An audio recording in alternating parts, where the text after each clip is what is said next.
So, what is it like being told that you have a child with cerebral palsy? Well, I think being told anything with Rylynn is give or take. Sometimes I don't know if I'm going to throw up or jump up and down and celebrate. And that definitely was the case when she was in the NICU, and it was such a roller coaster. And people a lot of times ask me, well, how did you find out? Um, Her brain was pretty much fine in the NICU until about 4 months old, and me and Glenn went to see her, and her doctor came in and said, I wanted to talk to you guys about her cerebral palsy, and we both looked at each other because we had no idea what they were talking about. And she said, nobody called you? First of all, is that really a conversation that you have with somebody over the phone? Hi, by the way, your daughter is now severely disabled and has cerebral palsy. No, you don't tell somebody that over the phone. You don't tell somebody anything bad over the phone. Don't ever call somebody over the phone and break up with them. Tell them you want a divorce. Don't call somebody over the phone and tell them your child is disabled. So anyways, we're standing there and she says this, and the first thing that I do is fall backwards because now I can't breathe, and I'm thinking, well, now I'm going to die. So once I've calmed down in like the matter of 2 seconds, because that's all the time I had, the doctor proceeded to tell me they did a brain scan on her and it showed severe PVL, which is periventricular, well, stuff I can't even pronounce still. And I've been her mom for over 3 years. So it pretty much means that the white matter in her brain has died.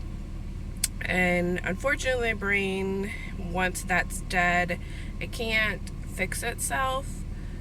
So I still don't know what any of this means at this point. And luckily, once the doctor leaves, after telling me and Glenn that she will probably never walk or talk, because that's what they tell you, By the way, she's severely disabled. We won't give you the best prognosis. We're going to give you that she's never going to walk or talk.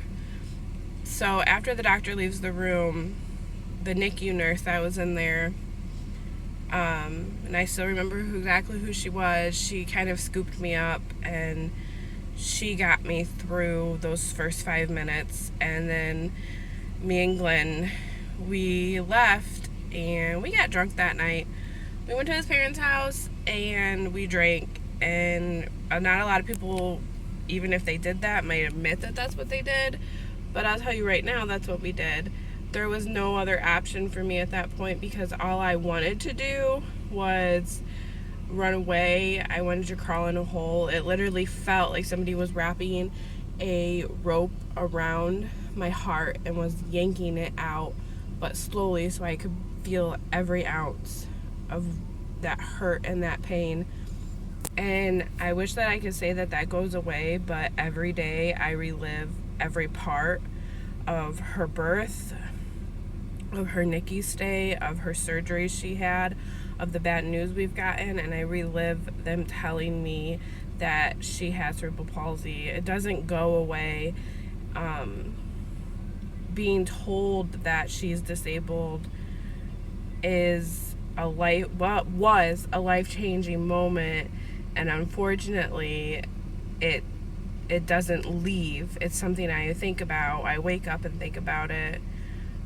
I wake up for 2 to 3 seconds and I might not remember that she's disabled, because when you first wake up everything's fine.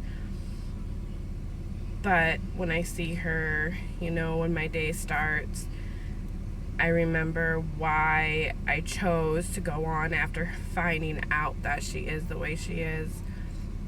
She's much more than what they told us she was going to be, and unfortunately a lot of parents tell you that they give the most grim prognosis, and I don't understand why, because she's surpassed, and maybe she won't ever walk or talk, but she's doing things that we never thought she would do, and they even said she wouldn't do. So I'm grateful that I stuck it out and I didn't run away. And the pain that I have in my chest every day from reliving the moment we found out she is the way she is just something that I'm gonna deal with, because I have to suck it up and I have to take care of her, and she didn't put herself where she is and make herself this way. There's nothing we can do but love her the way that she is. And I always tell parents when they ask me or they tell me, I don't know how you do it, I could never do it if I was you. And I always tell them, if you had to do it, you would do it. Like, you don't have a choice. Once you're a parent, if you had to do it, you do it. Your child could be as healthy as can be, and tomorrow could wake up and be just like Rylynn.